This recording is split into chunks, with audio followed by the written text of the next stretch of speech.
Out of the gates with some bad news for the Birds. Our Dave Zangaro has confirmed that receiver Johnny Wilson will be out for the season after suffering an injury to his knee and ankle during training camp on Tuesday. The second-year wideout caught 5 passes, including 1 touchdown last season. Welcome into Birds Huddle, presented by Toyota, official automotive partner of the NFL. Barrett Brooks, Ashlyn Sullivan here with you, and this is a bummer. Johnny Wilson was having a terrific training camp, was definitely going to be an asset in the red zone this season, and you saw him getting better and better every practice. This is a loss for sure. It's definitely a loss. I mean, a young player that was finally starting to grow into his own.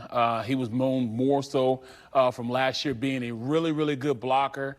They really wanted to get his hands going, activate his hands, get his hands stronger, and that's what he did this offseason. In this camp, you can kind of tell with his first preseason game what he was able to accomplish. So him going up and getting those 50-50 balls and snatching balls out of defenders' hands, that's what they want him to do.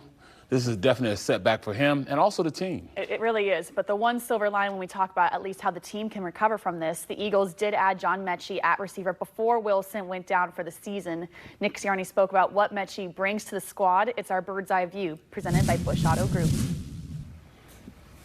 Obviously really liked him coming out and, with all our guys, having a bunch of Alabama guys on the roster, talking to those guys that you'd see in an Alabama game when he came out of college, because obviously he made a lot of plays there. I was always a fan of his game, and then being able to watch him, he's quick. The thing that really stood out to me is how tough he is with how he blocks, just how he finishes on the sideline with the ball in his hands. You can just really see it. You can tell they got coached by the same guys in college because there's some similarities to how they finish with that ball in their hands to Devontae. And so, just always been a fan of his game and excited about the things that he can add to this football team. And now it's time for our 3-point stance presented by Toyota. Number one, it's a good thing the Eagles already traded for John Mechie. That move was made before Johnny Wilson's injury ever happened. But now you look at John Mechie's role all of a sudden with this Eagles team. They're going to depend on him a lot more. And we know that John Mechie most likely is going to play in that preseason finale tomorrow night. But we need to see more from him to frankly know what he is. Watching college film on him, I broke him down. We saying, he's an exciting player. We would try to look at getting him not as early as he went, but, we had definitely, looked at him. I look at him as a guy that can come in and play right now. He'll learn the offense. He'll be able to have some comfortability because, he comes to the SEC, and this is a very competitive league. And, and him being in that environment really helps him out as far as, gaining respect of players from Alabama, from Georgia. So he'll fit right in. I hope it's not the same thing that was happening with Dotson. Dotson took a little longer to get implemented to the offense, be a part of the offense. And, I think just because of that Alabama connection, I think that Hurts will kind of implement him a little more, have a little more trust in him also. Hurts is not just going to throw to anybody. Now, I think he'll have a little more comfortability because he's worked with guys like that before. But when you look at this, he was traded for him, the day before, and then this happens to Wilson. Not that, Howie has a crystal ball or anything, And I really didn't think, like I said before, that it was much, interest in getting another receiver. I know they were very young. But, there's the amount of the injuries that are happening right now in camp. And, look at guys not practicing, with Smitty and Brown. I guess, he saw it and wanted to get on it early. Right, and John Mechie, to me at least, Nick Sirianni spoke about his toughness and going after the ball. And it's obviously going to be such a different role than what they had carved out for Johnny Wilson. Only Johnny Wilson can have that role with his height in the end zone. So Mechie, you can't ask him to go ahead and be Johnny Wilson. It's almost a little bit like Darius Cooper. They're kind of the same size, same build, where they're going to fight for every catch, which is different than maybe a Devontae Smith. It is. And I think, you look at Cooper. Cooper's just such a young guy. And him getting into camp, him showing what he could do, understanding, he has used what, his strengths are, and he showed them during game-type situations. We saw, these receivers starting to amp it up in practice, and lo and behold, in the game, he finds his way onto the roster. I really think, regardless of the injury or not, I really thought that Cooper would be on the roster anyways. Now it definitely seems to be the case. Absolutely. So obviously a lot of focus on John Mechie, but for our second stance, who are you watching most closely tomorrow night, Barrett? I'm going to the opposite side of the ball. I got to go back to that cornerback position, and right now, Mac McWilliams is a guy that I have some interest in. I mean, it's not sold who's going to be that starting wide corner. And I think this kid has come in and been very, very competitive. He lacks no confidence. And, those are things that I've been talking about for the longest at that position. You got to have the confidence.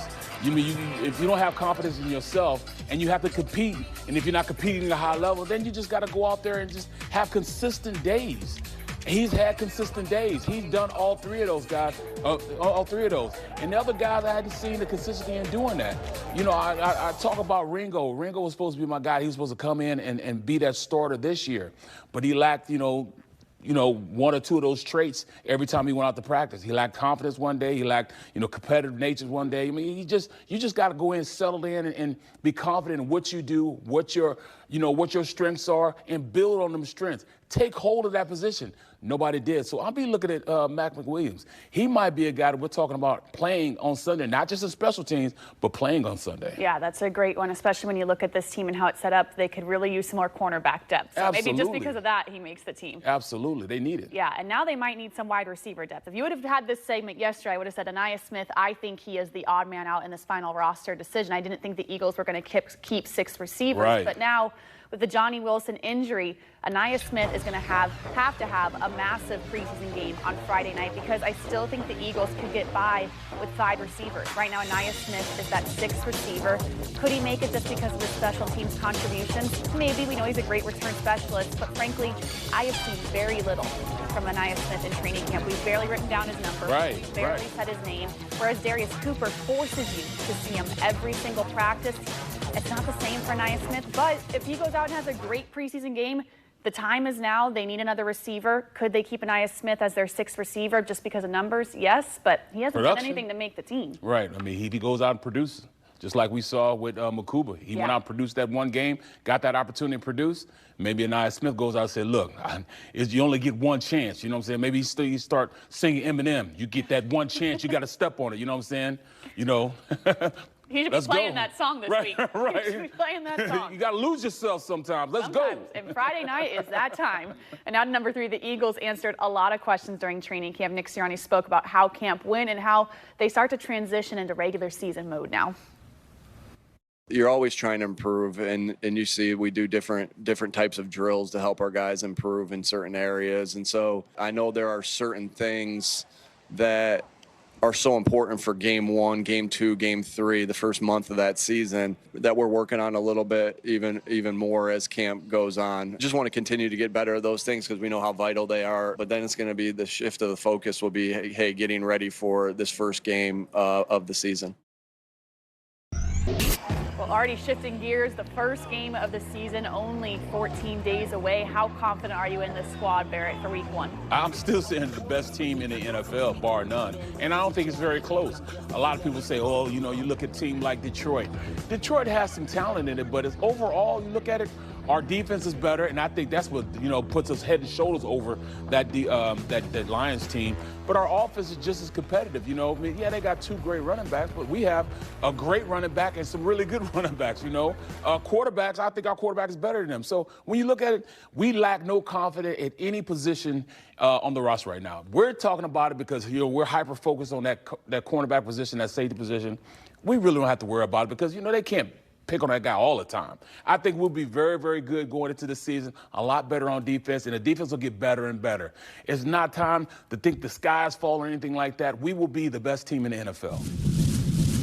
The end of summer camp for kids can mean some sad goodbyes, but also a chance to hand out some awards. With training camp now closed, we've got our training camp superlatives. We got a first-hand look at practice for the better part of a month. It was a long time, so there's no one better to hand out hardware than us. We have been there. We were there, saw it, and we're ready to give them on out. Yes, we are. So let's start with a big award out of the gates, Most Improved Player.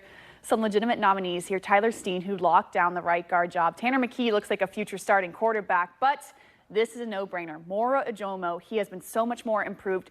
Everyone is talking about him every single in practice, and now you can't wait to see him week 1. I mean, he gets glaring reviews from everybody in that locker room. They talk about him all the time, how good he's gotten. And it's not the defensive guys that talk about him. It's the offensive line that are talking about him. It's the running backs that are saying how he's interrupting plays and disrupting a lot of stuff. And I talked to him, on the last practice about Where did he try to pattern his game off of? You have a lot of guys like Ed Oliver. You had John Randall. You got Aaron Donald. You got these smaller defensive linemen that are becoming big-time players in this league because you have to be able to pass rush and to be able to hold the point. And Moro Jomo has definitely done that.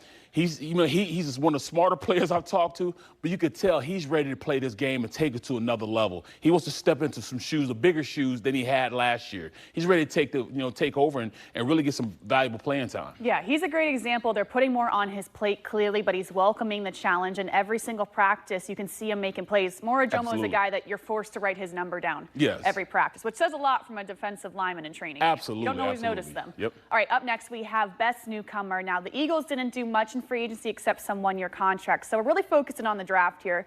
And shocker, we got to go with the first rounder here. Jahad Campbell, who is now the starting linebacker as of now next to Zach Bond.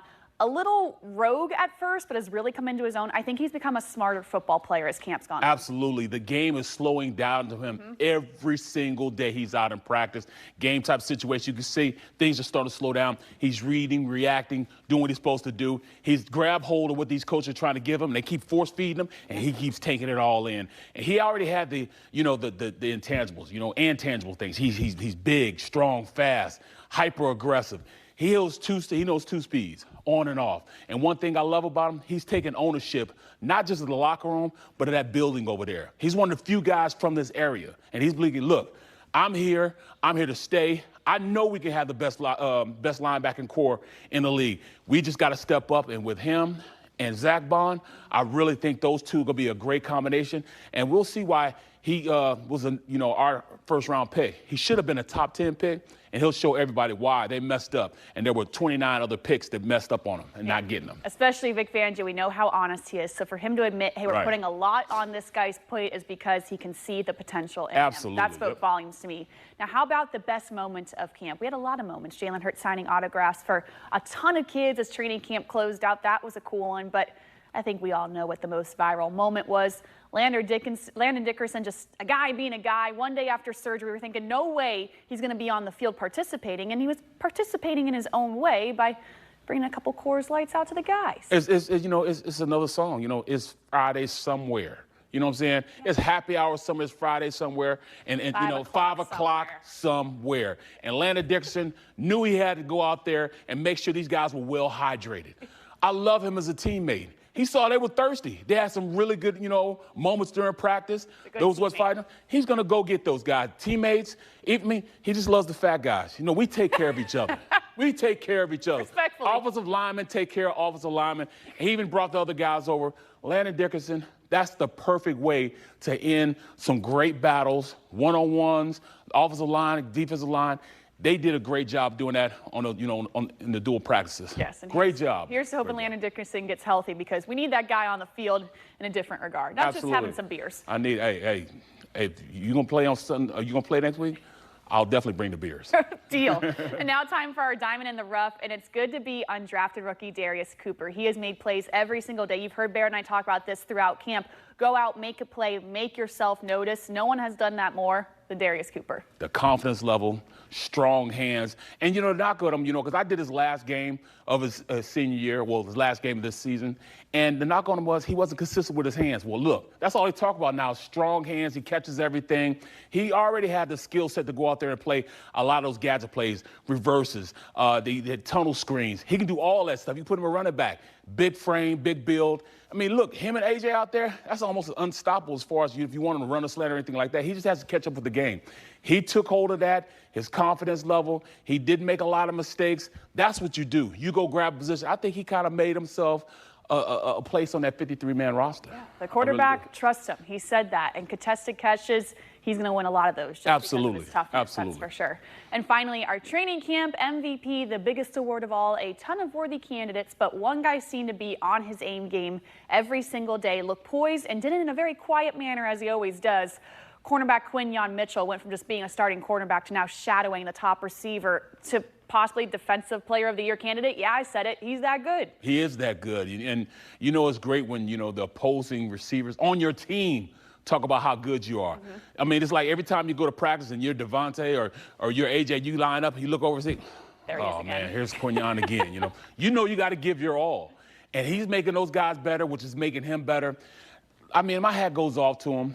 Him being so young and being that good, man, it's exciting to see what he's going to do next year. I mean, I know I won't see him in the game until the first game. But Quinyon, I mean, for sure. Quinyon, right now, you got to have him up with, with the top DBs in the NFL right now. I mean, he's definitely going to be a player. Yes. Very competitive. Next up, he's got to catch a couple of those interceptions. He said he thought about it all season long, but that's the next step for him. And I have a feeling with the amount we've talked about, he's going to do it. CJ not here either. He took 2 of them from him. He did. So, I mean, I think Quinyon will be cool. I see him, he's going to make it happen.